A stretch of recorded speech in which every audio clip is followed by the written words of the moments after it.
Happy Sunday, kaibigan! Ako muli si Father Joel Baguna ng Society of St. Paul.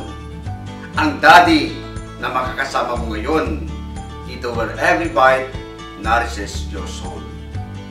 Bite size. Kumusta ka naman lately? Okay ba ang mga relationship mo? Okay ba kayo ngayon ni Mami? Ni Daddy? Ni friend? Sa mga relasyon, madalas di maiwasan ang sama ng loob. Hindi kaya naman ang pagkakaroon ng pagkakamali. Minsan, may mga nagagawa ang ibang tao na lubha tayong nasaktan. Ngayon din minsan tayo. Meron din tayong nagagawa na di natin alam ay nakakasakit na pala sa iba.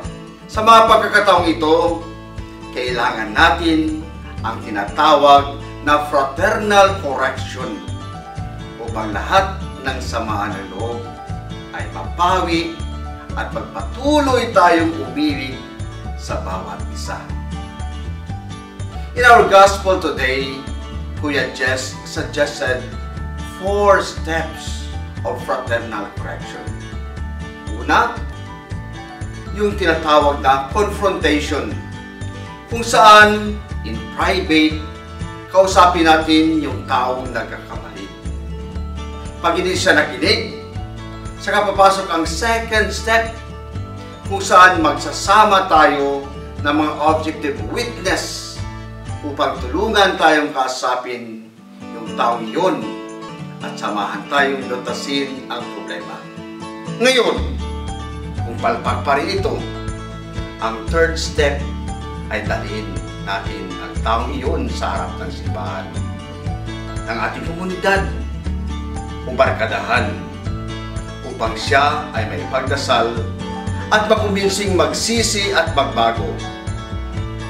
Pero, sabi ni Kuya Jess, kung wala talaga at hindi pa rin siya makinig sa lahat ng pakiusap at pag-uusap, panahon na ituring siyang outcast.